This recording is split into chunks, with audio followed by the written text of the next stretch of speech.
Nous prenons notre texte. Nous commençons par le premier livre. C'est Genèse chapitre 1. 26e verset. Au nom de Jésus-Christ, nous lisons. Oui, Dieu dit, faisons l'homme à notre image, selon notre ressemblance, et qu'il domine sur les poissons de la mer, sur les oiseaux du ciel, sur les bétails, sur toute la terre, et sur les reptiles qui rampent sur la terre. Dieu créa l'homme à son image. Il les créa à l'image de Dieu. Il les créa l'homme et la femme. Dieu les bénit. Et Dieu leur dit, soyez féconds, multipliez, remplissez la terre et assujettissez-la, et dominez sur les poissons de la mer, sur les oiseaux du ciel, et sur tout animal qui se met sur la terre. Et Dieu dit, voici, je vous donne toute herbe portant de la semence, et qui est à la surface de toute la terre, et tout arbre ayant en lui du fruit d'arbre et portant de la semence sera votre nourriture. Veuillez vous asseoir. Nous avions aussi ajouté Psaume, le chapitre 8, le verset 4 à 10. Et s'il y a quelqu'un qui est pressé de rentrer à la maison, demeurer dans la maison de Dieu, même une minute seulement, vaut mieux que demeurer dans la morgue. Parce qu'à la morgue, on ne loue pas Dieu. Psaume 8, 4 à 10 dit ceci. Quand je contemple les cieux, ouvrage de tes mains, la lune et les étoiles que tu as créées, qu'est-ce que l'homme pour que tu te souviennes de lui? Et le Fils de l'homme pour que tu prennes garde à lui. Tu l'as fait de paix inférieure à Dieu. Et tu l'as couronné de gloire et de magnificence. Tu lui as donné la domination sur les œuvres de tes mains. Tu as tout mis sous ses pieds. Alléluia. La saison des hommes. Ou c'est un homme qui demande, qu'est-ce qu'un homme pour que tu te souviennes de lui? Et Dieu aussi, pour exagérer, il a pris tout ce qu'il a créé, il l'a mis à la disposition de l'homme. Non seulement à sa disposition, mais en dessous de ses pieds. Toi et la créature qui a beaucoup d'importance, c'est toi l'homme. Parce que Dieu, après avoir créé, il a appelé l'homme à l'existence. Il a totalisé son œuvre tout entière. Il a remis à l'homme la responsabilité. Raison pour laquelle nous avons un petit sujet que nous avons intitulé du surnaturel au naturel. Pardonnez-moi que je prêche pour quelques temps, parce que c'est la parole qui nous réunit. Les chansons n'ont pas de fin. Même à l'éternité, dans les milléniums, nous chanterons toujours. Mais la prédication, c'est pour un temps que tu vis sur la terre. Un jour, la Bible sera fermée. Parce que d'ici là, la tribulation va commencer. Car Jésus avait dit, lorsque vous entendrez des bruits de guerre et de guerre partout, sachez que le Fils de l'homme n'est pas loin. Il est à la porte, il toque. Celui qui ouvre, il entre. Et aujourd'hui, comme que Jésus n'est pas à l'église, on a déjà bouté dehors. On a pris les organisations, on a mis dans les églises. Tu vois un balcon qui est bâti, mais quand tu entres, c'est de la pourture sur pourture. Alléluia. Un jour, on m'avait appelé dans un mariage chez les pentecôtistes. Je les ai honorés, je suis parti. J'avais voulu qu'on me mette derrière. Je ne voulais pas qu'on me mette devant. J'étais derrière. Je courbe seulement la tête. Juste pour prier. Dieu me prend. Alléluia. Dieu ne choisit jamais l'endroit.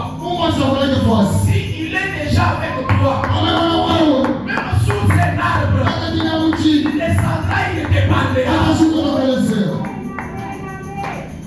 Il me dit, est-ce que ici c'est une église? Ouvre les yeux. J'ouvre les yeux. C'est une grande rivière. Là où nous étions là, une rivière. Il me dit, regarde devant. Je regarde devant. La chair comme elle est placée. Mais la tête, c'est pupitre ici. C'était la tête d'un serpent. Et la queue introduite dans l'eau. La personne qui montait n'était pas un homme normal. Et vous comprenez ce que je veux dire? Dieu me dit, regarde, ce n'est pas une église. Je suis sorti. J'ai attendu jusqu'à la cérémonie. Et j'étais resté calme. Toute église n'est pas église. Ça peut être un bâtiment, mais cherchez que Dieu soit à l'intérieur. Et ton corps là, c'est un bâtiment aussi. C'est une maison à 3 pièces. Est-ce que Dieu est à l'intérieur? Ou soit tu l'as déjà monté? Là, c'est la question que tout et chacun peut se. Je fais passer la page. Dieu, nous l'appelons surnaturel. Et les hommes, et tout ce qu'il a créé est naturel.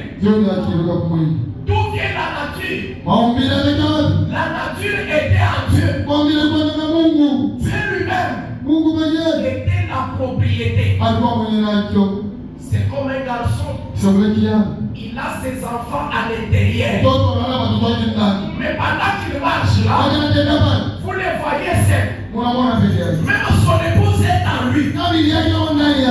Mais il suffit que le temps arrive. Lorsqu'il va prononcer la parole, la femme va sortir. Les enfants vont sortir. Et tous les enfants sont dans l'homme. C'est un mystère. C'est ainsi que tout était en Dieu.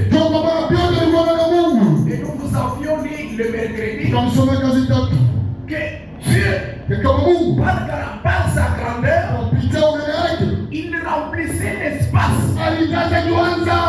La terre n'est pas grande comme Dieu. Les cieux n'est pas grand comme Dieu. Mais quand Dieu descend, il remplit toutes choses. Il remplit l'espace. Mais Dieu a dit non. Je ne demeurerai pas seul. Je dois quand même faire quelque chose qui montre qu'à moi, il y a des projets. Tout le monde a des projets ici. Mais pour que ces projets-là soient matérialisés, il doit entrer au travail. C'est pourquoi Dieu aussi a travaillé pendant 6 jours. Le premier jour, le deuxième, troisième, quatrième, cinquième, sixième. Et arrivé le 7e jour, Dieu s'est reposé. Dieu n'a pas une maison, n'a pas une chambre. Mais où est-ce qu'il s'est reposé? Alléluia. Dieu s'est reposé dans l'homme. Parce que l'homme a 3 parties. Il y a une partie extérieure et il y a aussi des chambres à l'intérieur de l'homme. Il y a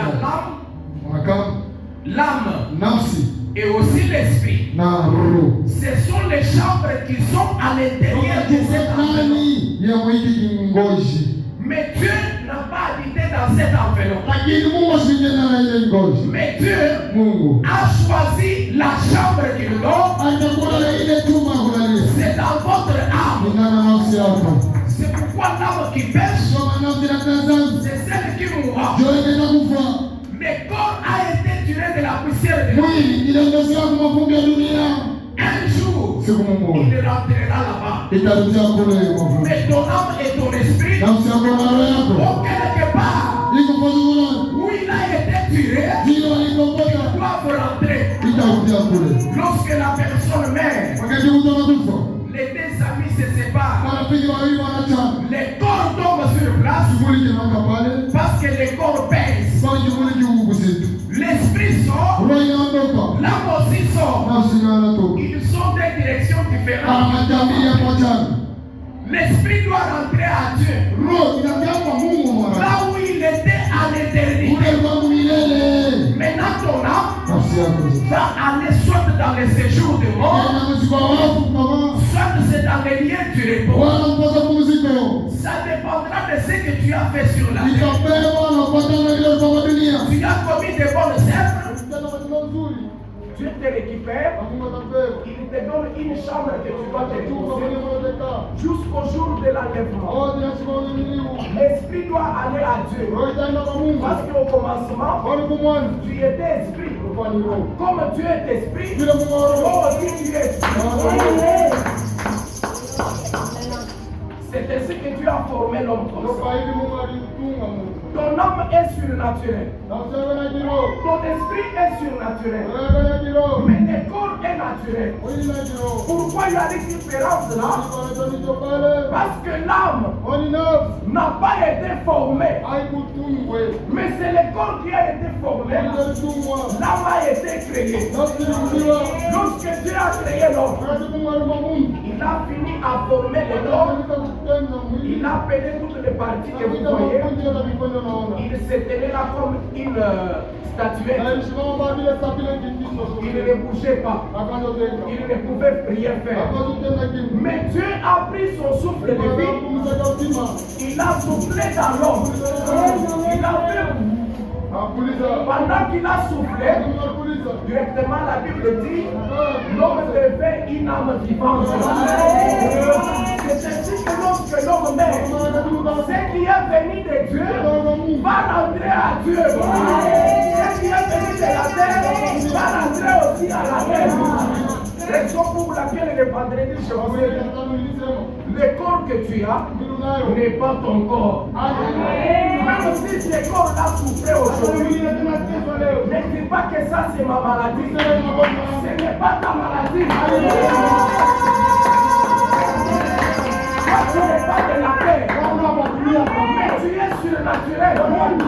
Tu es venu du ciel. Un jour, tu as entrera au ciel. La terre, nous sommes des passagers, des voyageurs. Alors Dieu a dit faisons l'homme à notre image. Quand on dit faire, il y a la fabrication. Et Branham dit l'homme est composé de 16 éléments de la terre. Il a le pétrole. Il a même les diamants en lui. Il a toutes les richesses du monde ici. Dans le corps humain. C'est pourquoi quand l'homme tombe malade, les médecins ont composé tous les médicaments avec les arbres que vous voyez. Est-ce que vous êtes d'accord avec moi? Tous les produits pharmaceutiques que nous prenons ici, ce sont les arbres que Dieu a créés. Maintenant, la science a créé quelque chose afin que l'homme puisse être soigné. Et frère Branham a dit, les docteurs ne guérissent pas, mais ils prennent soin seulement. Les guérisseurs, c'est le docteur Jésus. Faisons l'homme à notre image. Alors l'homme est venu au monde avec une partie de la terre et une partie du ciel. C'est pourquoi notre sujet, c'est un sujet qui peut te donner un surnaturel. Du surnaturel au naturel. L'homme est venu sur la terre dans un but de gérer ce que Dieu a créé, ainsi aussi de dominer sur ce que Dieu a créé. Les gens craignent les chats, ils craignent les serpents. Ce sont des créatures que Dieu a créées. Et Dieu t'a donné l'autorité sur toutes ces choses. Mais l'homme a peur. Il trouve que si les serpents le mordaient, c'est la mort. Ce n'est pas la mort. Le venin, c'est Dieu qui avait mis. Et Dieu a dit dans sa parole, vous prendrez des breuvages mortels. Et cela ne vous fera jamais de mal. Et il a aussi dit, la semence de la femme écrasera la semence du serpent. La semence du serpent, c'est Satan. Mais la semence de la femme, c'est vous qui êtes assis là. C'est-à-dire que n'ayez pas jamais peur. Et la nature que tu vois, elle est sous ta recommandation. Ce que toi tu recommandes, c'est ce que la nature va obéir. Même Josué, vous pouvez regarder le soleil. Le soleil arrête-toi. Le soleil s'arrête. Hier, nous travaillons dans notre petit quelque chose. Je vais vous le dire après. La pluie a commencé. J'ai dit au charpentier, cette pluie ne va pas tomber. Pendant qu'elle avait déjà commencé, j'ai fait seulement la main droite. Dans 2 minutes seulement, la pluie était partie. Jusqu'au soir. Maintenant, il y a une maman qui est venue. J'ai demandé au charpentier, j'ai dit quoi pour la pluie? Oh, tu avais dit cette pluie ne va pas tomber. Et tu as fait la main comme ça. Est-ce que la pluie a tombé? Alors toutes les créatures sont à ta disposition. Ce qui fait que l'homme ne se reconnaît pas. Vous avez peur parce que vous ne vous reconnaissez pas. Les jours où Dieu t'ouvrira les yeux et tu vois ce que tu es, tu n'auras jamais peur. Même si tu es devant un marabout, il peut faire ses cérémonies, mais jamais peur de ses cérémonies. Un jour, l'un de nos administrateurs, sa femme était tombée malade. Le pasteur n'était pas là. Il était à Colosie.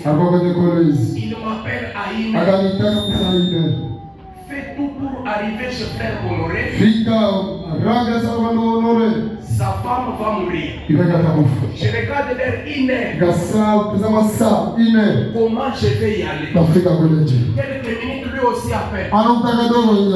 Petit frère Justin, que ma femme ne meurt pas. Si tu es au lit, descends même par terre. Je lui ai dit, je vais même d'ailleurs de descendre. Mon épouse me demande Yacoub. Les appels Yacoub. J'ai dit, toi dors. Je suis descendu. J'ai commencé à intercéder. Arrivé à 4 heures, j'ai pris le bus. Je suis parti. Maintenant nous sommes dans un hôpital. Du côté Wabora. Jésus nous allait encore. J'arrive là. Il me dit, prends l'avenir. Je suis parti. Arrivé là, je ne trouve pas l'hôpital. Je trouve la maison. Dans quelle maison? Une maison de Moufounu.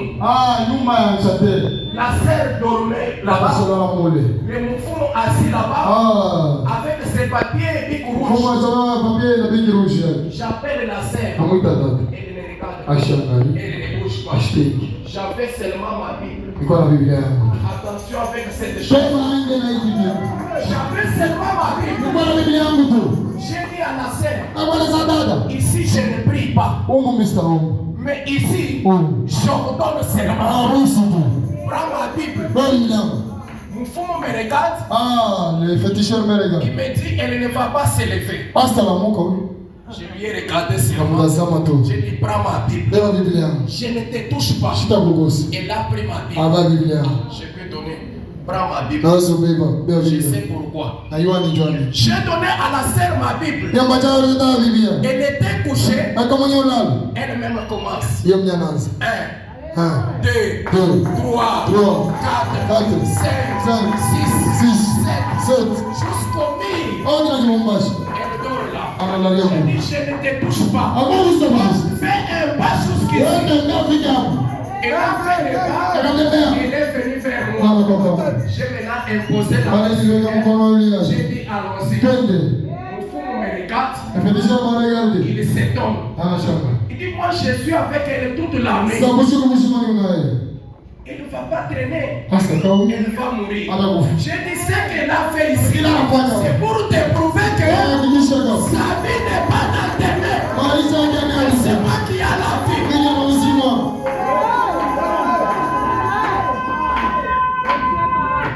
La sœur qui avait fait l'hémorragie toute la nuit. Le sang était terminé. La force n'était pas. On a fait la bouillie ici. J'ai dit tiens-moi la main. Comme tu es malade, il n'y a pas du péché. Tiens-moi la main. J'ai appelé son mari. Comme il avait peur, il est tremblé.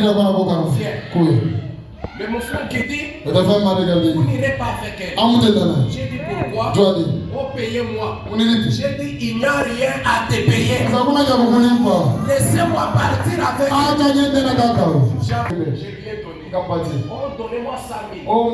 J'ai dit, tu es la tête troublée. Pourquoi tu me fais payer? Pour ta maison. J'ai dit à frère, si tu as quelque chose, donne-lui. Il avait 10 000 francs. Il lui a donné. L'homme refusait toujours. Alors, j'ai appelé un taximètre. Nous avons pris la scène. J'ai appelé notre serviteur. Nous sommes allés jusqu'à l'église. J'ai appelé le pasteur. Nous venons de récupérer la scène. Faire maintenant l'église. Il ne respire pas bien. Le pasteur me dit, si elle fait mourir, qu'elle meure dans tes mains. Que j'apprenne que la scène est morte dans tes mains. Et non à l'hôpital. J'ai dit merci Seigneur. Vers 6 heures, nous étions déjà à l'église.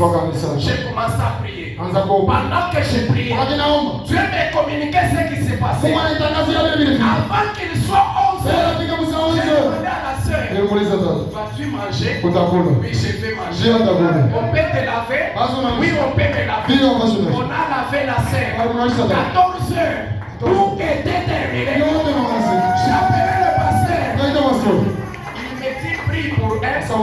qu'ils aillent à la maison.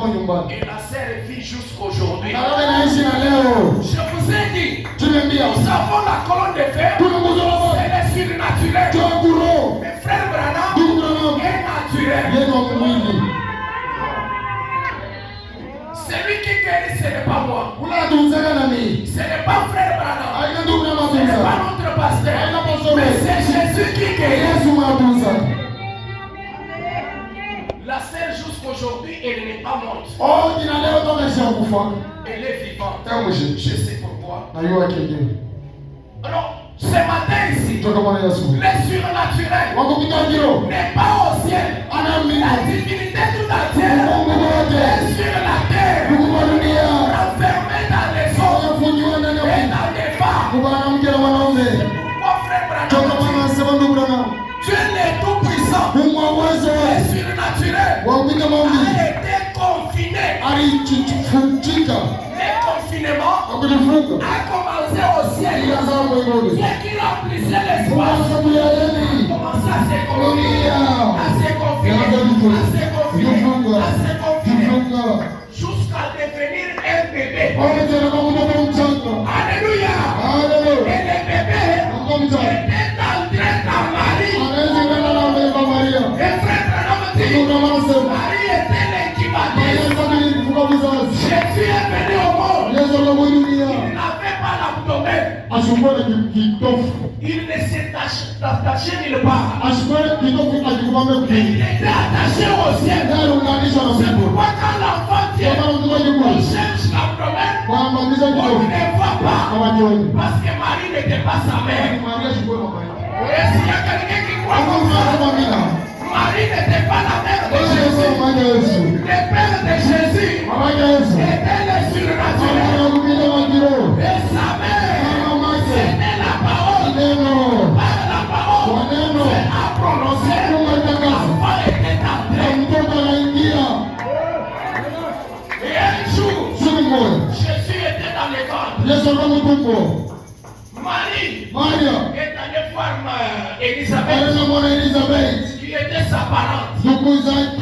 Arrivée là, Élisabeth aussi était enceinte. Son enfant était déjà mort. Pendant qu'elle attendait qu'elle va donner mort, elle ne savait pas que Jésus était là. Les fils aussi à l'intérieur. Elle se croise. Bonjour Marie. Bonjour Tati. Comment tu es devenue belle comme ça? J'étais allé puiser de l'eau. J'ai croisé un homme. Alléluia. Elle n'a pas dit j'ai croisé un ange. Un ange, c'est un homme. Ce matin, celui qui te parle, c'est un ange. Ce n'est pas un homme. Un ange venir avec tu ne le verras en aucun jour. Mais un ange c'était. Il m'a dit, tu seras enceinte. Tu enfanteras un fils. Tu donneras le nom de Jésus. Élisabeth s'est approchée. Dans chaque bonne nouvelle, prête d'abord ton attention. Je répète, dans chaque bonne nouvelle, prête d'abord ton attention. Mais quand il y a des critiques, ne prête pas l'attention. Parce que là, ça va nuire à ta santé. Élisabeth dit, est-ce que tu peux rejouer la musique? Tu dis quoi? L'enfant que je donnerai ici, il s'appellera Jésus. Elle aussi répond, Jésus. Pendant que le nom de Jésus est sorti de sa bouche, l'enfant qui était mort a tressailli. Jamais devenu vivant. C'est pourquoi je vous dis, même si tu es maintenant,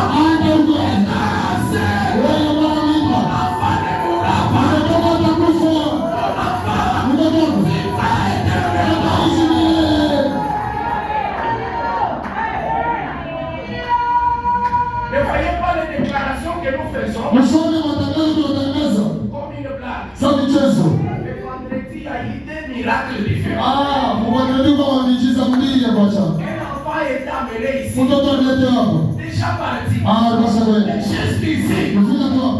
L'enfant est rentré vivant. Ah, ndio mzima. Est-ce que vous voyez maman Goreti ici? Mama Goreti hapo mambo hivi. Elle est venue le vendredi. Alikuwa kwa kazi tano. J'ai pris mon mouchoir. Kabeba hii kitambaa matembea. J'ai mis dans son ventre. Nikaweka moto mmoja. Ton enfant Sasa mtoto wako n'est pas d'avril. ah, sina mwafri. Ton enfant est du mois de mars. Mungu mtoto wako na mwezi wa Mars. Et d'ailleurs, Namsema. je commence par te dire, Naweza kueleza. tu ne feras pas plus de 10 minutes à la technique. Hautafanya machunga kitanda ya kuzaa kama mtu mdogo.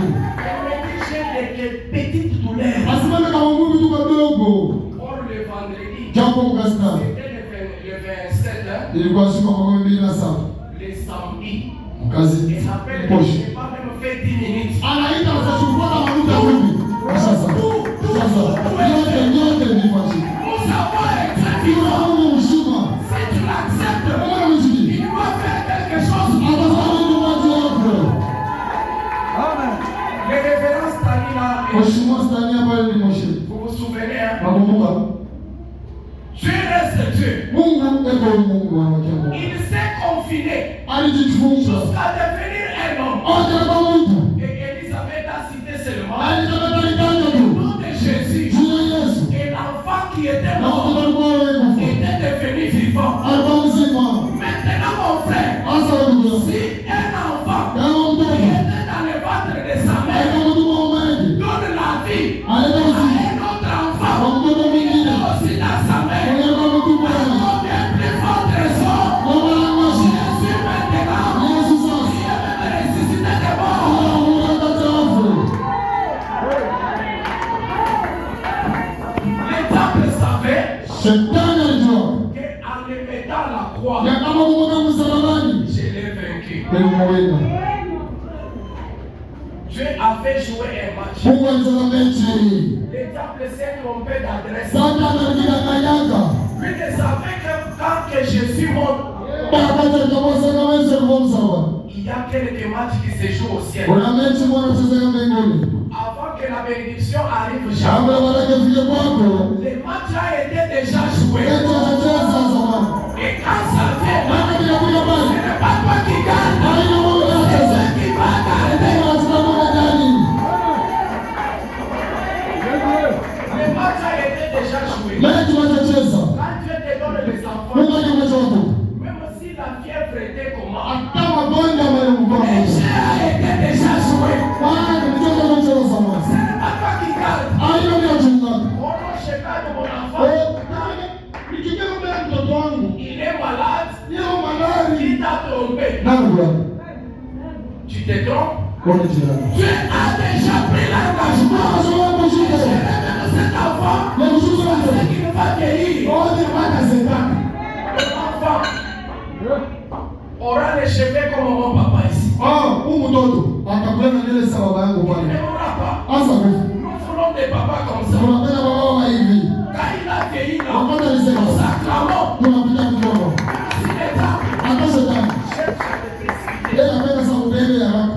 avec des douleurs dans la hanche, Na maumivu mkifuno. il sent comme si on lui a lié Yeye nasikia sana kufunga. la colonne vertébrale, Hii mfupa wa mgongo. comme si on a mis un arbre. Sasa sio kama mmochi. La respiration mauvaise. Ukukushika kwa kubaya. Je vous dis, papa, Na kueleza baba. Dieu va vous faire dépasser 85. Mungu anamfikisha miaka 85. Vous ne mourrez pas en dessous des 80. Hautakufa chini ya 80. Vous allez dépasser jusqu'au-delà. Utapita unatambukana kule. Nous voulons avoir des hommes comme ça. Tunapita na watu wa hivi. Et Dieu va guérir ce que tu sens. Na Mungu atatunza kile unashikilia. Tutaombea.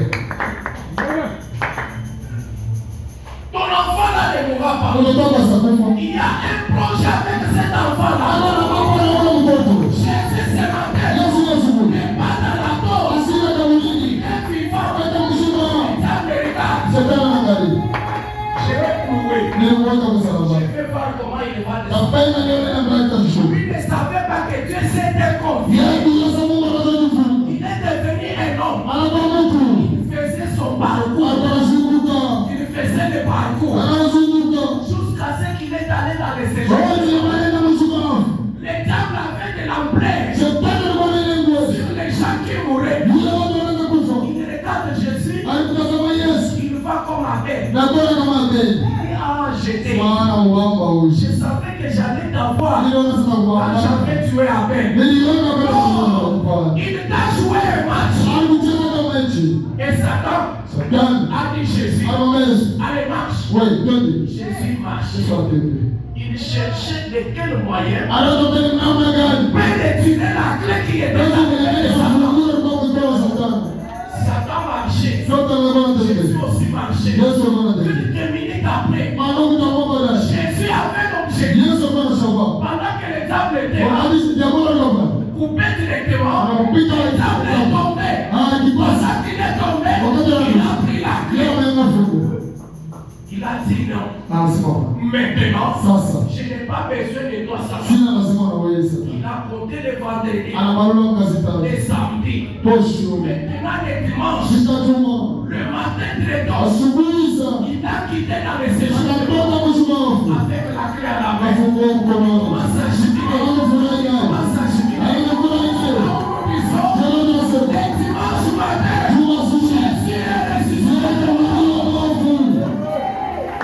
Pendant que Jésus avait la clé, j'avais déjà préparé pour que je donne à l'homme. La nature tout entière appartient à l'homme. Il commence à regarder à qui je peux donner, à qui je peux donner. Il trouve qu'à ses côtés, il y avait Pierre. Alléluia. Ce matin, tu es Pierre de ta vie. Tu es Pierre de ta famille. Tu es Pierre de toute ta famille.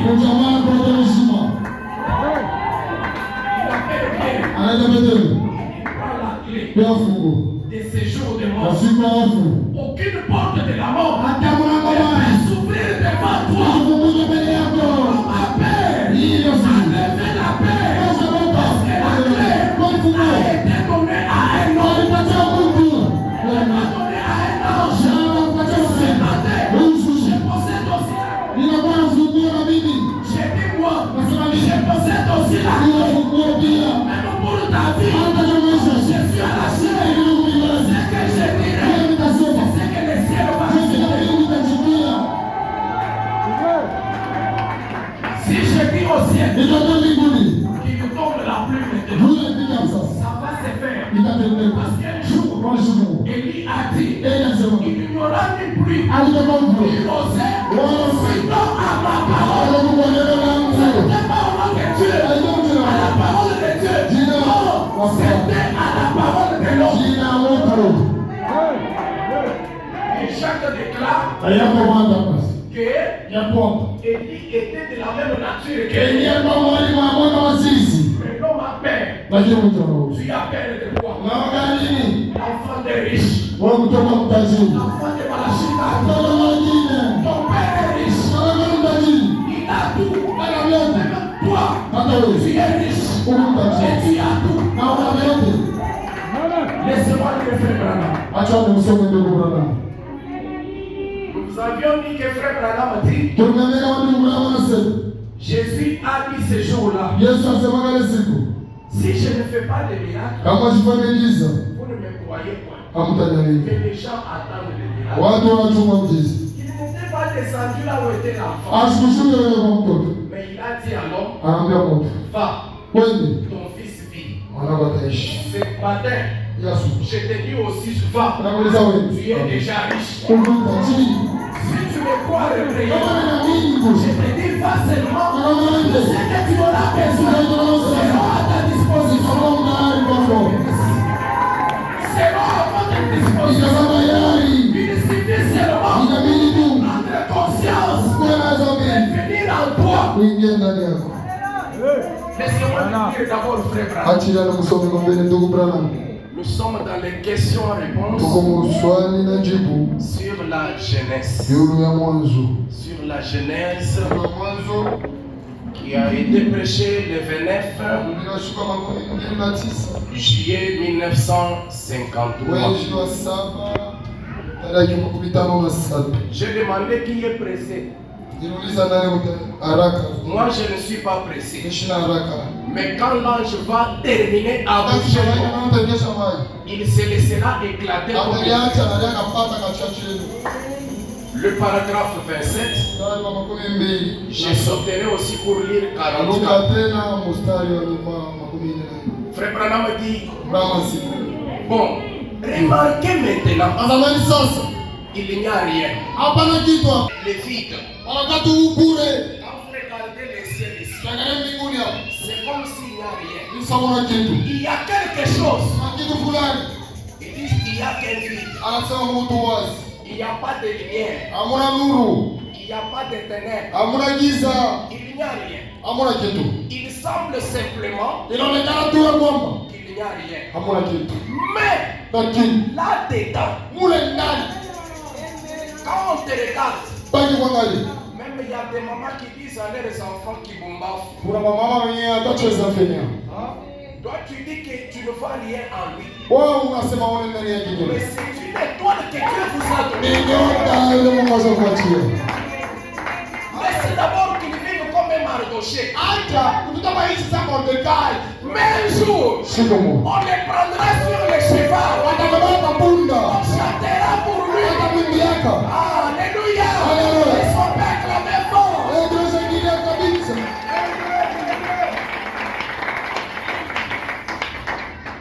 Frère Branham dit, mais là-dedans, il y a un grand être surnaturel.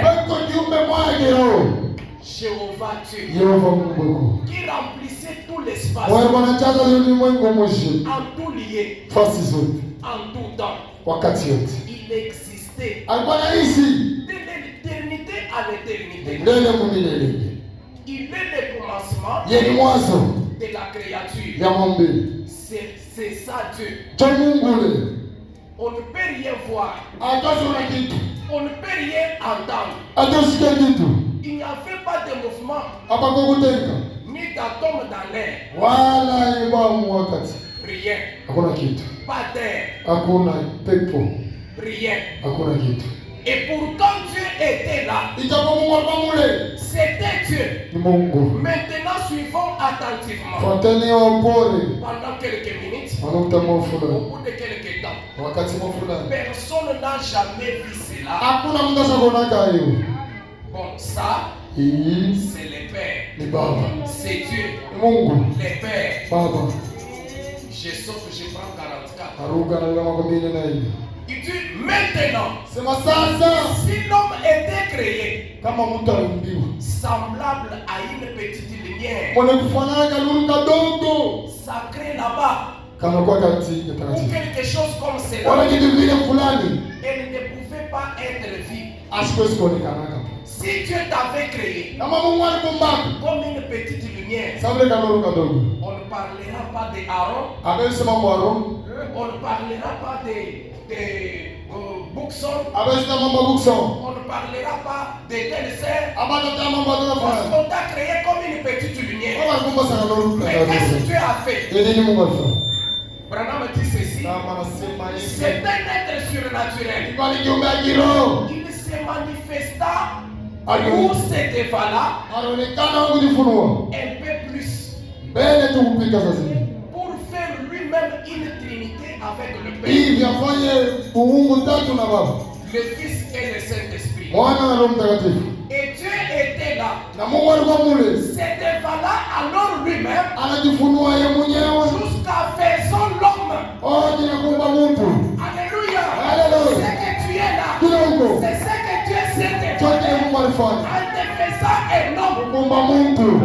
Est-ce que vous me saisissez? Dieu s'est dévalé en se faisant un homme qui lui ressemble. Aucun père qui est noir ne peut pas donner naissance à un blanc. Allez vérifier quelque part. Ou prenons un lion, ne peut jamais donner naissance à un chat.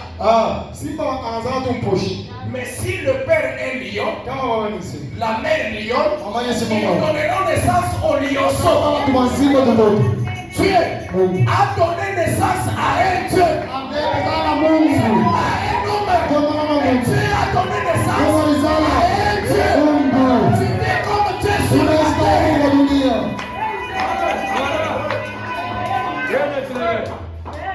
Comment vous laissez le diable Satan la place? Sio mnajua shetani mwashi. Il commence à jouer avec ton corps comme il veut. Shetani anacheza na mwili wako vile unapenda. Or, entre toi et le diable Satan, Jambo kati ya wako na umu ya ibilisi. Dieu avait dit, Mungu alisema. je mettrai l'inimitié entre la semence de la Haya femme kama uadui kati ya mbele et na celle mke. du serpent. Haya ule wa nyoka. Toi, tu es un Dieu. Wewe kuna Tu ne Mungu. donneras jamais naissance à un animal. Nyama. C'est ça l'inimitié. Jo utawadui. Il n'y a pas de partage, nous, avec Satan. Hatuwezi kupatana na Satana. Il n'y en a pas. Hamuna. Il vit dans son camp. Inaishi mgambi. Nous, nous avons aussi notre camp. Sisi tuna kambi yetu. Mon corps, c'est le temple du Seigneur. Mwili yangu ni hekalu ya Bwana Yesu Kristo. Ne peut pas être, on peut jouer jamais avec. Abesheza nayo kamwe. La nuit, tu sens comme si on t'étrangle. Usiku unaweza kupiga panishini. Comme si tu tombes dans un puits profond. Unajisikia kama unatoka mkishima nishini. On vérifie très bien. Ou Tu n'as pas encore cru. Au Un yako. enfant de Dieu, c'est un intouchable. Pendant qu'il se repose, Wakati cha kupumzika. il ne doit causer qu'avec les anges. Asi kuna kama malaika. Si ce ne sont pas des visions, Kama na maoni. je vois les rêves. Nino na mandoto. Je vérifie ta vie. Angara maisha. Parfois, c'est ta vie là qui t'amène à voir des choses mauvaises. Sasa unaongeza uone vitu vibaya. Nous ne sommes pas les gens à jouer avec. Sasa tunabaki na kucheza nao. Mon cher, que Dieu te bénisse. Mwana rafiki yangu Mungu Je awabariki. vois une étoile sur Nino toi. na nyota ile yako. Un grand serviteur de Dieu. Utumishi mnene wa Mungu. Ne pleure pas pour ce qui t'arrive. Ushirie jambo linafikia. Dieu va t'élever dans une dimension Mungu supérieure. atakupandisha mwatua moya yulu. On va te voir comme un féticheur. Atakuona sasa mchawi. Tu n'es pas un féticheur. Wana mchawi. Ne pleure que tu pleures. Nilio nalia. Dieu me le fait voir. Mungu ananionyesha. Ton étoile va beaucoup briller. Nyota yako itawaka sana. Je vais prier pour toi. Nitakuombea. Dieu s'est dévoilé Mungu atifunua en lui-même mwa yeye mwenyewe. jusqu'en faisant l'homme à notre image. Oh, tinakumba mtu kwa mfano wake. Son fils, Mwanake. son rejeton. Ule kizazi utupu kwake. L'homme à notre image. Muntu kupicha chake. Il était un être surnaturel. Alikuwa mtu wa kiumbe kiroho. Et qu'il ait dominé sur les bétails, Natawala ile wanyama des champs et ainsi de suite. wa mshamba na vingine. Ah, ce matin domine sur tout. Ili Yesu tawala ile vitu. Même au travail, Hata mkazi ne domine pas. usitae Tu es un fils du roi. wewe kama mtu wa mfano. Dans le marché, Hata mmasikoso. ton marché à toi. Kazi yako kujisha. Si c'était une cabine, Hata kwa kabisa. si la personne voulait aller à Kama gauche, unataka kama mshoshi. j'envoie l'ange. Nasema malaika. Il dirige vers ton cabine. Aongoza kabini yako.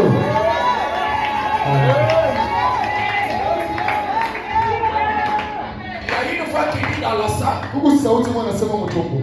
il n'a pas du travail. Yesu alage na Donc kazi. je suis celui qui crée même le travail. Ndiye, niko naona mpaka na niko makazi ya watu. Qui te donne un nouveau travail. Akupe kazi ya Tu sasa. seras toi-même chef. Bwana wote wao mwenyewe shefu. Et tu n'es jamais encore à rédiger chez toi. Usema nikasema mimi naheshimia. Dieu va t'élever. Mungu anapandisha. On ne peut pas croire à un Dieu pauvre. Hatuwezi kuaminia Mungu wa masikini. Je ne servirai jamais un Dieu historique. Tunatumikia Mungu wa ndishi. David dit, Daudi anasema, j'étais jeune, nilikuwa kijana. j'ai vieilli, Nazee, je n'ai jamais vu un juste sijaonana mtu mmoja amefuatiliwa ni mendier son pain. wala kuomba hata mkate. Commençant aujourd'hui, Tangia leo, si tu me crois, kama naaminia, que tu ne donnes jamais la main chez quelqu'un. usinommoja kwa mtu. Si on écoute cela, Kusoma mishikia hili, tu ne mentiras plus encore. hautalamba tena.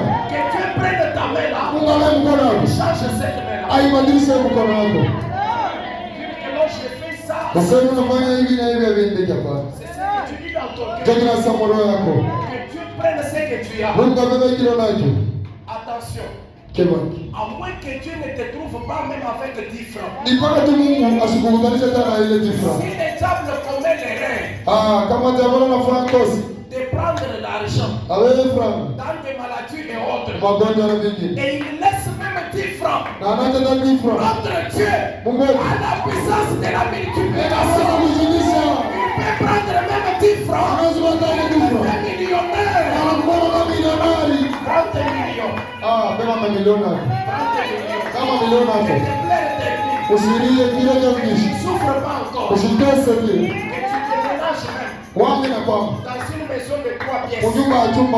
J'ai le fils d'immunité. Il puisse aussi être élevé. Je vous dis même le travail que tu peux faire pour Dieu. Dans une année, je vais te payer des millions.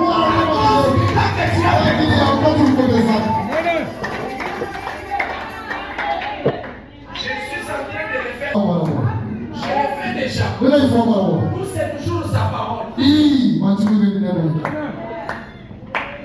C'est toujours sa parole. Tu vas dominer. On ne va pas te dominer. Dieu t'a créé pour dominer. Nous ne servons pas un Dieu qui a des dettes. Toutes les dettes que Jésus en avait payées.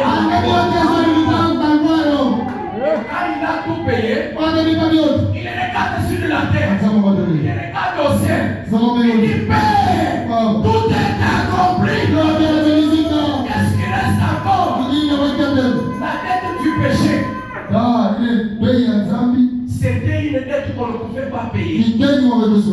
Combien de bêtes on a donné? Combien de oiseaux on a donné? Mais qui chapitre? C'était le sang de Jésus. Il a tout payé.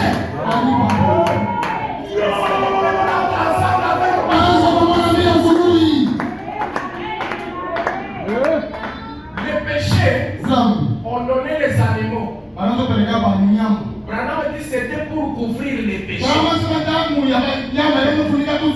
Mais ce n'était pas pour enlever. Mais quand Jésus était mort à la croix, les péchés ne les couvrent pas.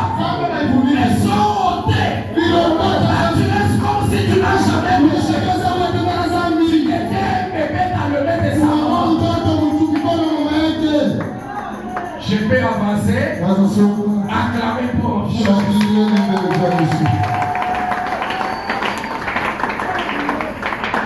ne soyez pas pressés. Tout ça nous faisons pour un peu bouger de l'eau.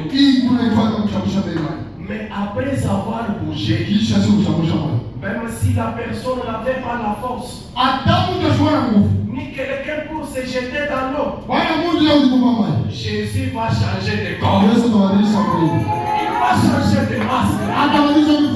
Il n'enverra pas un ange. Il va s'envoyer lui-même. Il te dira, veux-tu être guéri? Alors prends ton lit et va-t'en. Tout est déjà fini.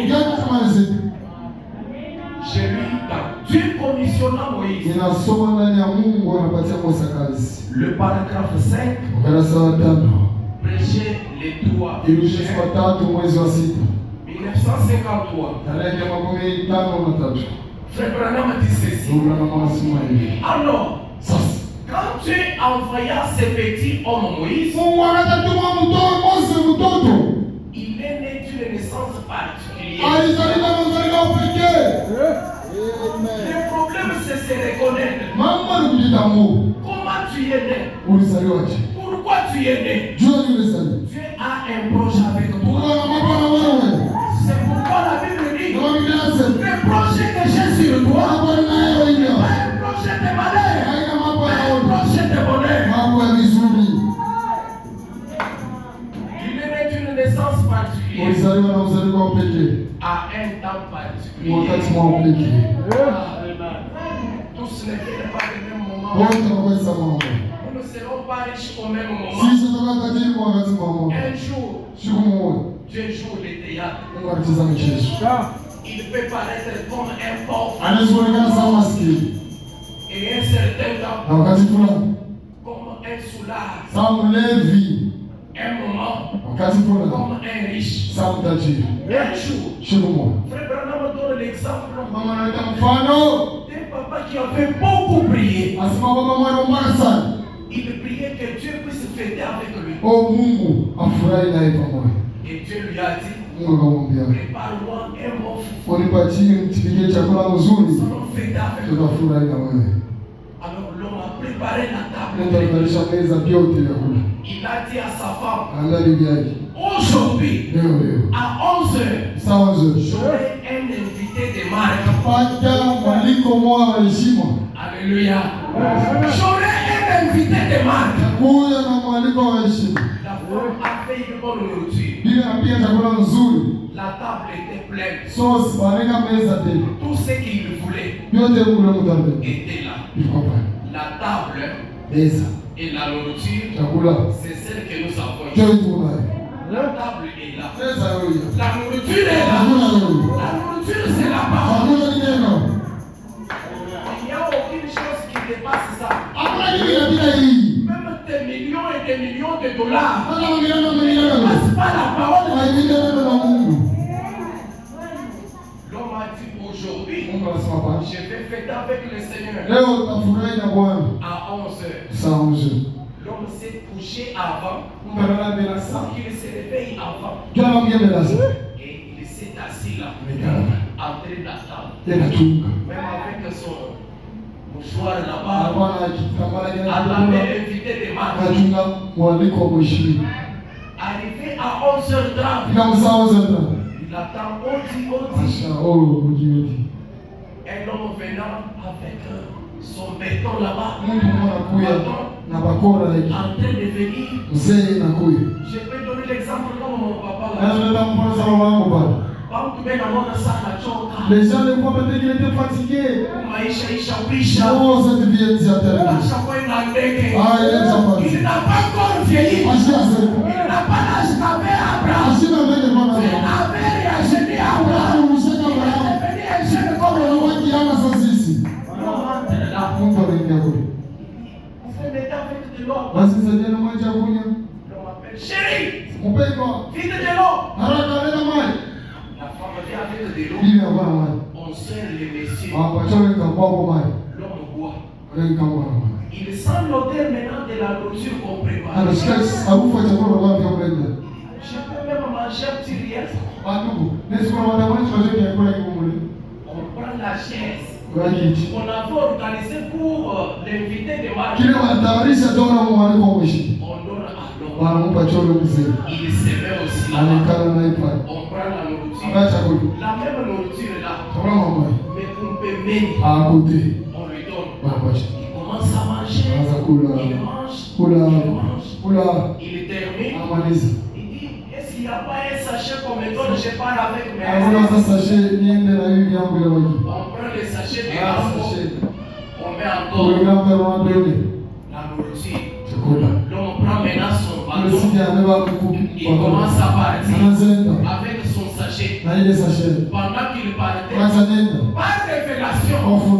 le papa l'a dit Kwanza. que j'aille d'abord voir comment ses papas partent. Nende nikamfuatilia kwa baba nenda chini. Il commence à suivre. Nikamfuata. Les papas partaient. Kama baba nenda. Arrivé dans une courbille, Amika mkono. le papa est parti. Baba anaingia tu On mkono. court vite, vite. Kuna ingia. Il regarde, Angali. il ne voit pas le Ashone baba. Il regarde derrière, Angalau. il ne voit pas les Ashimoni. Le papa est parti. Baba nenda. Puis marcher petit à Yeye petit. ndio mpole. Les gens ne le voient pas. Shimoni je. Il est parti. Anaenda wapi?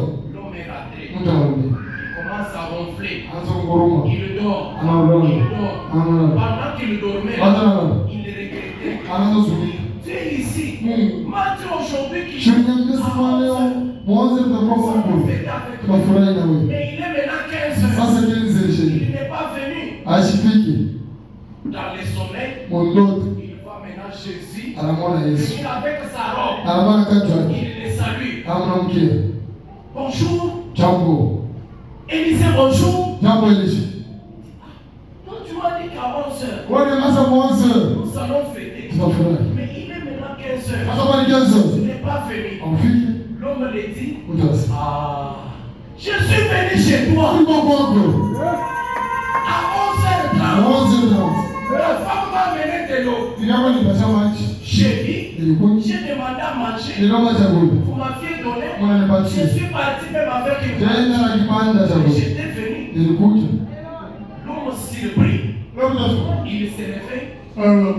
Les clochards qui étaient venus là, c'est lui Jésus. Il change de masque. Il a mis un nouveau corps. Afin de te parler comme un homme. Et aujourd'hui, ce matin, il va avoir une cravate. Il n'est pas comme d'habitude.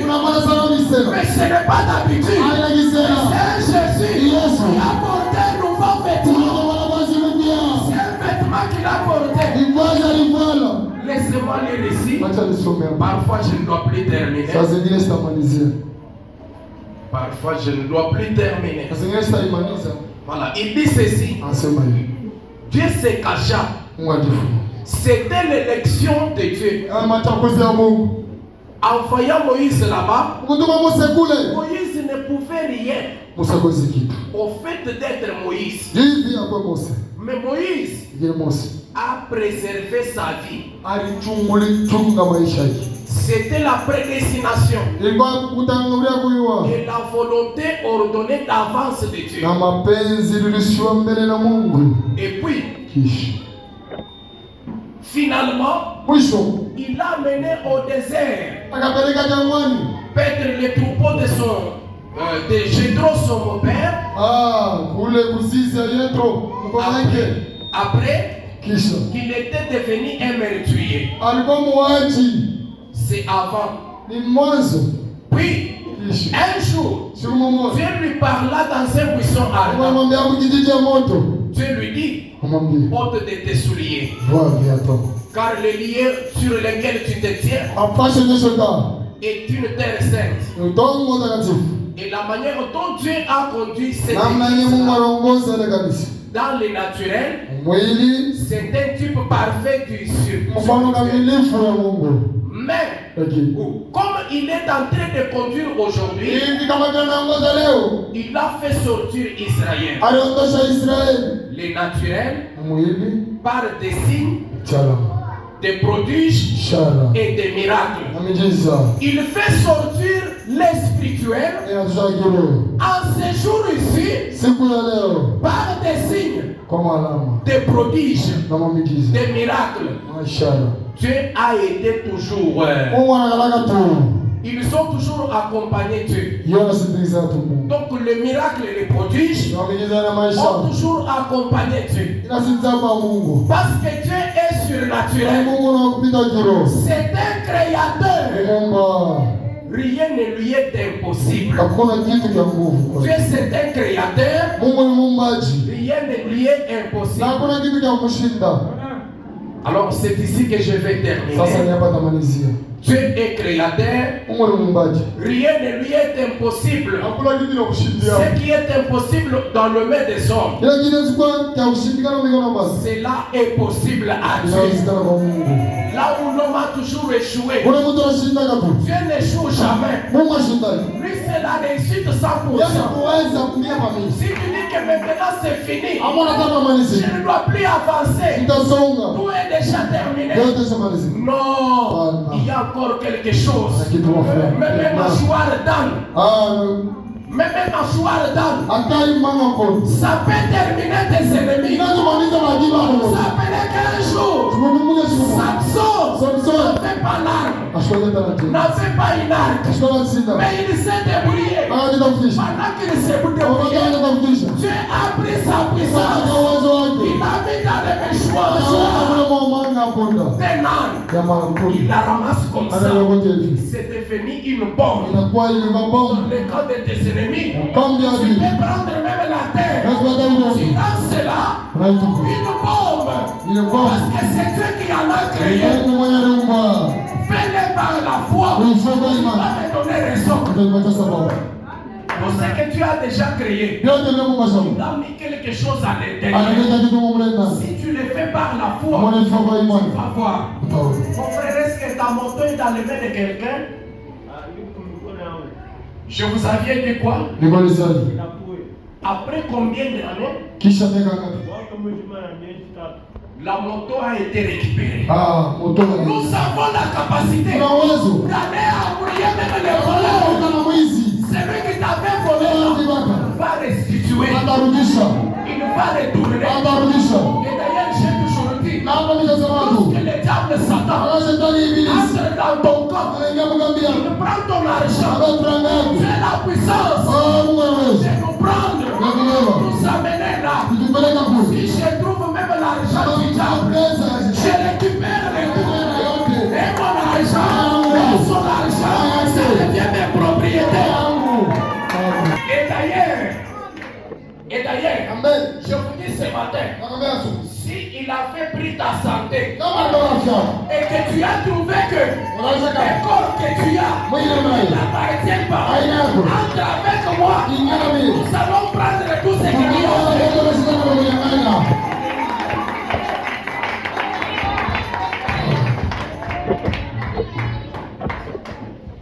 La manifestation de l'esprit. Paragraphe 47. Prêché le 17 juillet 1951.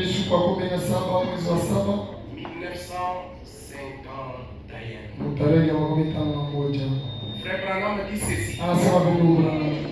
Je verrai que vous croyez en Dieu. Je verrai que vous croyez en Christ. 47. J'aimerais que vous croyiez le Saint-Esprit. J'aimerais que vous me croyiez. Branham vient de dire, j'aimerais que vous croyiez en Dieu. J'aimerais que vous croyiez en Christ. 2. J'aimerais que vous croyiez au Saint-Esprit. 3. Pour finir, il dit que vous me croyez aussi maintenant. C'est bien de croire en Dieu. C'est bien de croire en Christ. C'est bien de croire au Saint-Esprit. Mais la quatrième chose, croyez aussi à moi. Alors ne dis pas là-bas. Maintenant. Pourquoi maintenant? Mais croire. Parce que je suis l'enveloppe.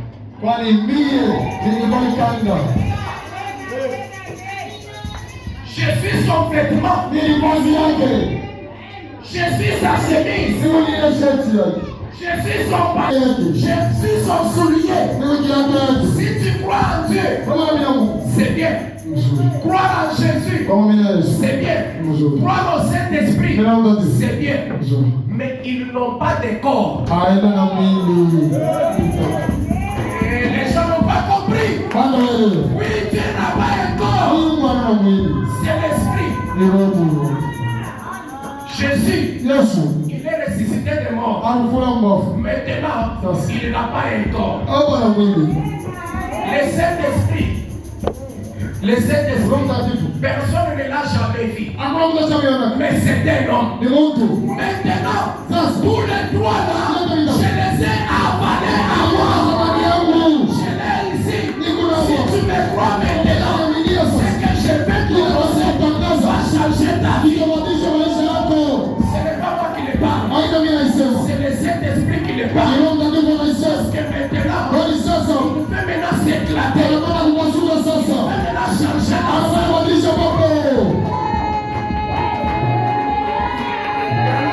vie.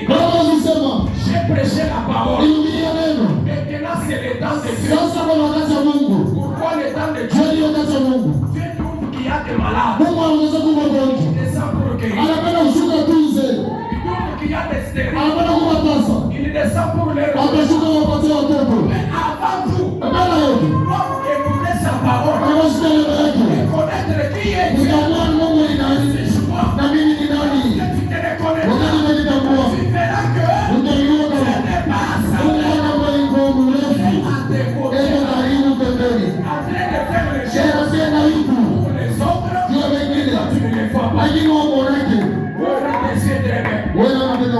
Tu sais ce qui va se passer dans la salle. Ça va dépasser l'entendement des autres. Ça peut dépasser l'entendement de certaines personnes. Maintenant, Sasa croyez aussi en moi. muniaminie. Vous pouvez croire en eux Mwenyezi mwamini mwako. et Na ne pas croire kushinda mwamini que ya kwamba je vous ai dit la vérité. ninaambia ukweli. Vous n'en tirerez jamais profit. Wewe hautapata faida. Ce que j'ai prêché, c'est la vérité. Hiki ni nini ukweli? Est-ce que j'ai prêché la vérité? Eti ni nini ukweli? Mungu anasema hivi. Vous pouvez croire en eux. Ukiamini mwa Mungu, mwa Kristo na mwenye Roho Mtakatifu. Laissez-moi agrandir les lettres. Mwache nimenidishi sasa. Branham a prêché la parole telle qu'elle a été donnée. Na kama rudi neno mpaka vile ililetewa. Je reprends. Na ukiturudi. Vous pouvez croire en eux. Unaanza kuamini hapo. Dieu, Mungu, Christ, Kristo, Saint-Esprit. Roho Mtakatifu. Branham dit c'est bien. Kama sasa mzuri. Maintenant, Sasa ne pas croire ukataka kuamini. que moi, Branham, Yanaamini Branham. je vous ai dit la vérité. Ninaambia ukweli. Vous n'en tirerez jamais profit. Hautafaidikiaka. Profit à quoi? Faida nini? Dans le miracle, Ndani ya muujiza. dans les prodiges, Na maisha. dans tout ce dont vous avez Yote besoin. wewe lazima. Tu n'en auras pas. Hautapata. Si tu crois que la vérité a été prêchée, tu vas tirer profit. Utafaidikiwa. Il dit maintenant ceci. Anasema hivi. Savez-vous cela? Ayuayo Ce sont les mêmes personnes ni watu mmoja. qui croyaient en Dieu Wao ni Mungu. et qui étaient zélés pour Dieu Na kwa walikuwa sabia jambo. qui ont tué Jésus. Baba mwaka Yesu. Jésus a fait des miracles, Sasa familia. a tout fait pour eux. Familia ni. Ils les connaissaient très bien, Wanamjua mzuri. mais ils l'ont tué. Lakini bado. Mais Jésus a dit, Lakini Yesu alisema, croyez en Dieu, amini kwa Mungu. croyez aussi en moi. Unaamini na mimi. Il dit, est-ce vrai? Ni kweli. C'était les croyants en Dieu. Walikuwa waaminifu ndani ya Mungu. Ils croyaient en son Père, Wanaamini kwa baba yake. mais ils devaient croire qu'il était le Fils Apasha kuamini envoyé. sasa alikuwa ni mwana tumiona baba. Est-ce vrai? Kweli? Non pas le Père, Hapana baba. mais Lakini il était le Fils envoyé du Père. alikuwa baba mwana tumiona baba. Maintenant, Branham a dit Ni ceci. mama zima. Je ne suis ni le Père. Shina baba. Alléluia. Amen. Si tu adores Branham, Kama mabudu yako na. tu iras en enfer. Utenda mgeenda. L'adorateur de Branham Ule wa kuabudu bwana. ira en enfer. Atenda mgeenda. Mais une responsabilité, Ile kushika toko. une portion du ciel Kipande moja a kipande. été donnée à Branham Alimpea Branham. pour dire si tu amènes les gens de Kwa foi, kabisa kukwamilia. une portion du ciel Kipande mbingu. te sera réservée. Tutakupewa. Frère Branham dit, Ndio mama sema. je ne suis ni le Père, Shina baba. ni le Fils, Wala mwana. ni le Saint-Esprit. Wala mtakatifu. Je suis un homme. Mimi ni mtu. Papa, nous les sommes avec vous. Baba tunasoma na wewe.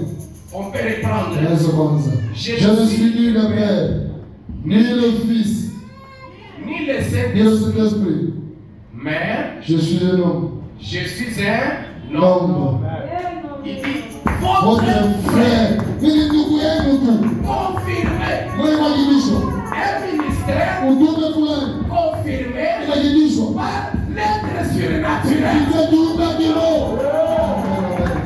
a été confirmé Anajibishiwa. par l'être surnaturel. Tena ujumbe ya kiroho. Il est un homme, Yeye mtu. il n'est ni le Père, Ana baba. ni le Fils, Sana mwana ni mwana. le Sana Saint-Esprit, Roho Mtakatifu. mais il est un homme. Yeye mtu tu. Votre frère Ndugu yetu. confirmé Wewe unajibishiwa. un ministère Huduma. confirmé Wewe unajibishiwa. par un être surnaturel. C'est ça l'être naturel qui a confirmé Branham. Et aussi cet être surnaturel va confirmer ce matin de vous prêcher et que par moi, les miracles et les prodiges puissent se produire parmi nous. Maintenant, il dit, Sasa sasa. pas moi, Hapana mimi. l'ange du Seigneur, Malaika wa Bwana. venu de la part de Dieu Atoka kwa Mungu. pour vous apporter Hivi anatangazi. ces bénédictions. Ni mabaraka yake. Les gens ne sont pas contents de venir. Kwanza wana furaha.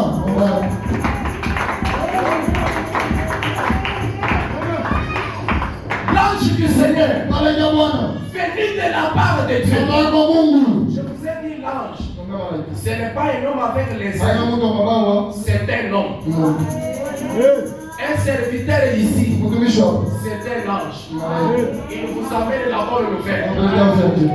Pourquoi? Branham a dit, envoyé par Dieu pour vous apporter ces bénédictions. Est-ce que cette lampe électrique, maintenant, ici, suivez bien. Là, tu vas comprendre qui est Dieu, qui est un envoyé de Dieu et qu'est-ce qu'il amène.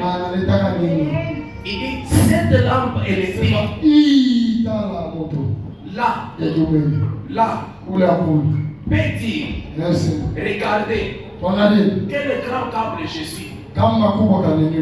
Les câbles n'ont rien à faire avec cela. Les câbles ici n'ont rien à faire avec. Qui produit n'a rien à faire avec. Papa, soyez un peu souple là. Regardez quel grand câble je suis. Là, c'est frère Branham qui dit. Regardez quel grand câble je suis. Les câbles n'ont rien à faire avec cela. C'est que tu as comme problème. Moi étant un câble, Branham comme câble, pasteur comme câble, n'a rien à faire avec ce que tu as comme problème. C'est le courant qui passe par les câbles qui produit la lumière.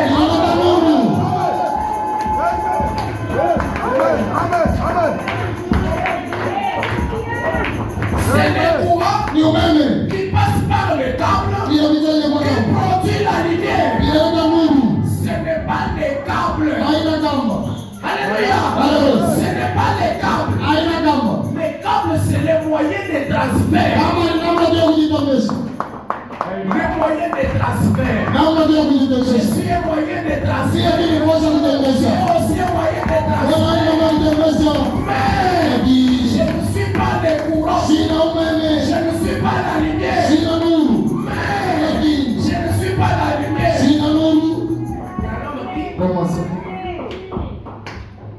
Ce n'est pas le câble. Et je suis comme les câbles. Alléluia. Moi, je n'ai pas ma propre lumière. Justin n'a pas sa propre lumière. Justin n'a pas de miracle. Justin n'a pas la guérison. Comment il le fait? Branham dit ceci. Avant qu'on allume quelque part ailleurs, voyez-vous, j'aimerais la louange à Jésus et Dieu. Ce n'est pas moi, c'est lui. Vous voyez, je vous facilite et je ferme mes choses. Les courants, nous avons toujours les négatifs et les positifs. Lorsqu'on branche quelque chose, s'il y a les positifs, il manque les négatifs, il n'y aura pas les courants. Le positif, c'est le plus fort. C'est Jésus. Les négatifs, c'est le moins fort. C'est un homme. Donc il faut les surnaturels. Il y a aussi les naturels. Alors, les surnaturels, s'il est seul, ça ne produit rien. Parce que toi tu es naturel.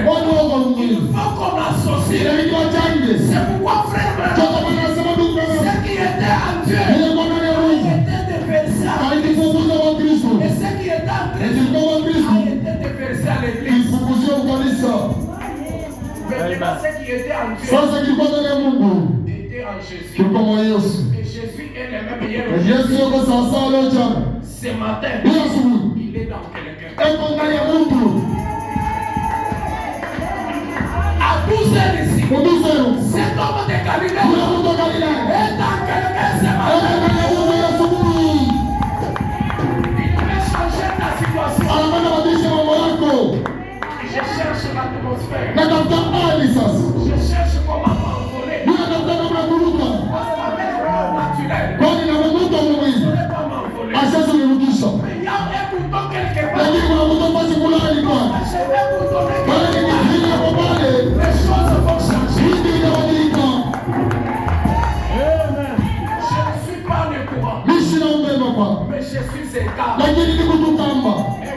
négatif, kama kushinda, il y a les câbles positifs. kuna kama kuweza C'est Jésus. ni Yesu ule. Il est surnaturel. Yesu wa kupita hadi maumbile. Besoin d'un homme. Anazima na mtu, Besoin d'une femme. anazima na mke, Afin qu'il sache. ili aende.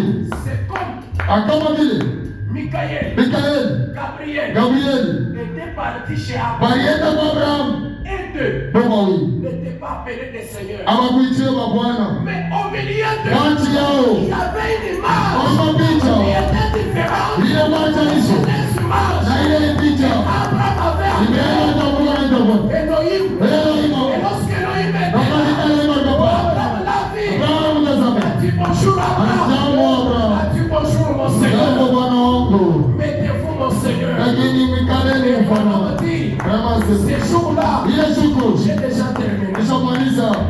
Ces jours-là, Ile siku pendant qu'Abraham wakati Ibrahim était assis, alipaseka les années étaient déjà passées. ambeke kwa sababu Sans enfant, bila mtoto sans quoi que ça soit. bila nini yote.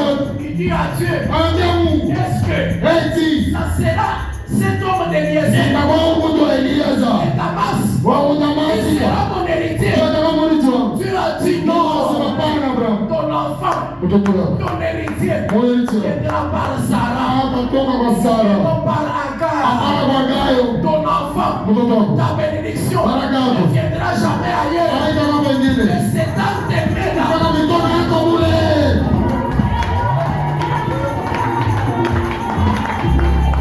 Un homme était assis. Mtu makaseka Dieu aussi assis. Mungu yeye mkala Il y a eu un dialogue. akoma msikilizano Mettez-vous. mikala bakutemesha Qu'on vous fasse un pain. bakuite ni kwa mkate wa fanzi Et Sarah, na Sara rapidement le pain. araka mkate Sarah a fait le pain. Sara kwa mkate Les serviteurs, matumishi cherchez-moi un agneau. tafuteni mwana kondoo Ils ont fait cela. alitafanya tarishi Maintenant Dieu sasa Mungu n'est pas l'esprit. yeye ashibara kwa Il mkate avait pris un corps. alila mwili On avait appelé Elohim. aida Elohim Cet homme-là ule mtu avait mangé. alikula Il avait bu. alikunya Jusqu'au point où les lèvres wote na wakatuma avaient tracé. majimba inawapatia na kumila Ce mwana matin, Yes. tu n'as pas mangé avec l'homme, mais tu as mangé avec Dieu.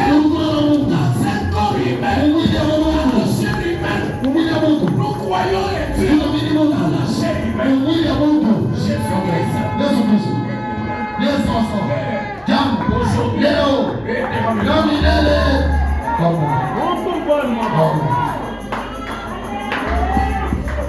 Amen. Et Dieu a dit à Abraham, à cette même époque, je reviendrai. Et Sarah aura un enfant. On n'a pas dit Agar. Et Sarah aura un enfant.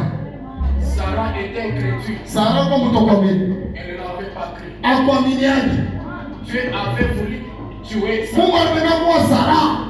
Mais si Dieu tuait Sarah, Joseph pouvait venir. Ule Isaka alipasogea.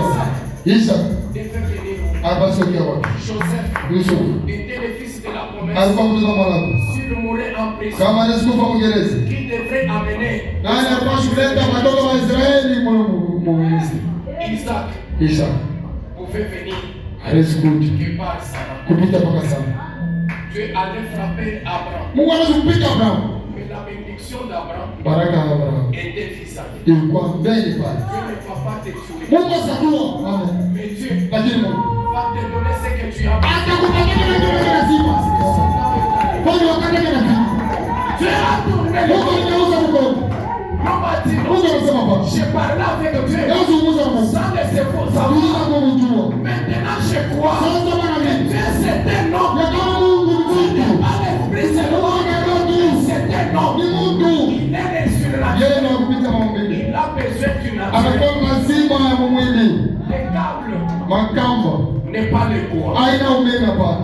Amen. Je pète ces câbles. Naweza kwa hii kama saa hii iko hapa. Connecte-toi à moi. Unichange unajichanga na mimi. Une fois t'es connecté, Wakati unajichanga na mimi. nous allons produire le Tutatosha courant.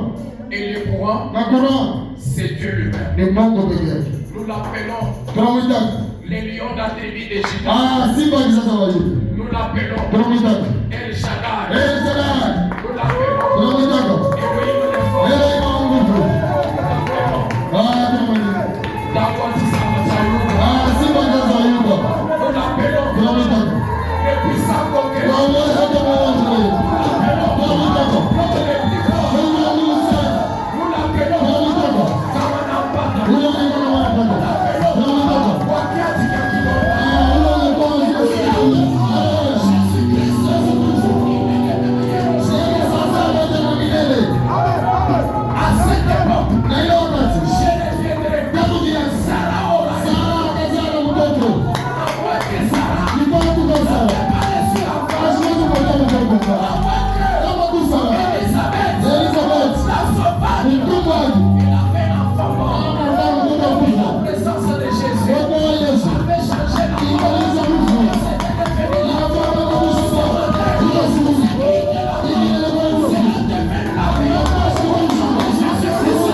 ces câbles-là, na ile kama quelque part. inafika mashimo fulani.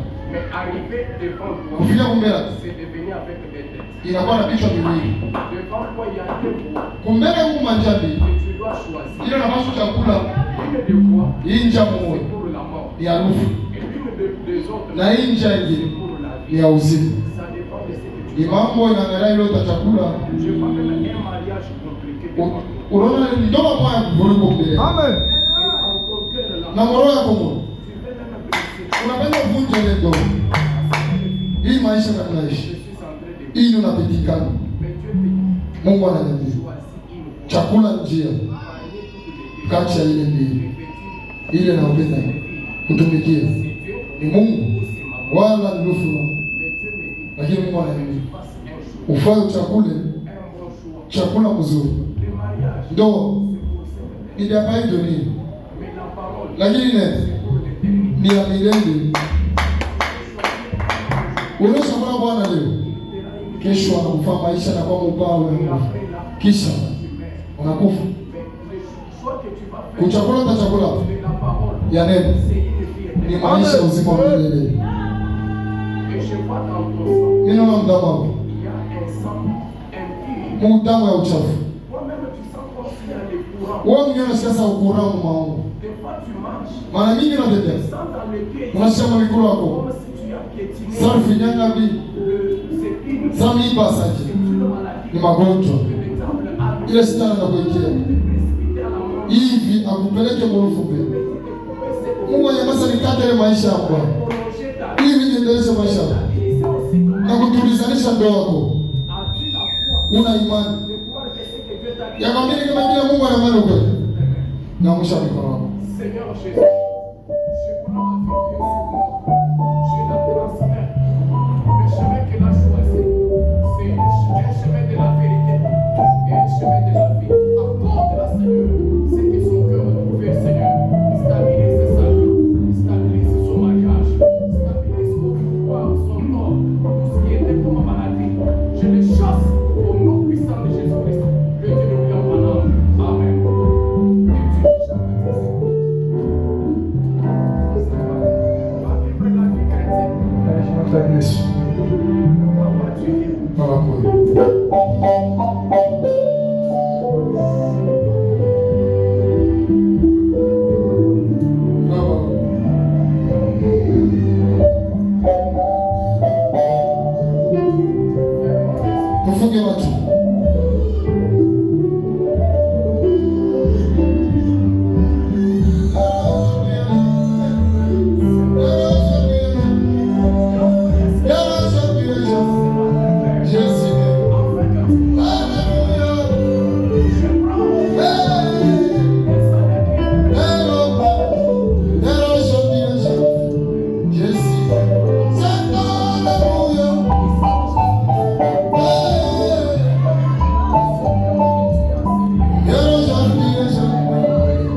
comme toi, Mwenye zambi kama wewe. sauvé par la grâce. Wanalokolewa kwa neema.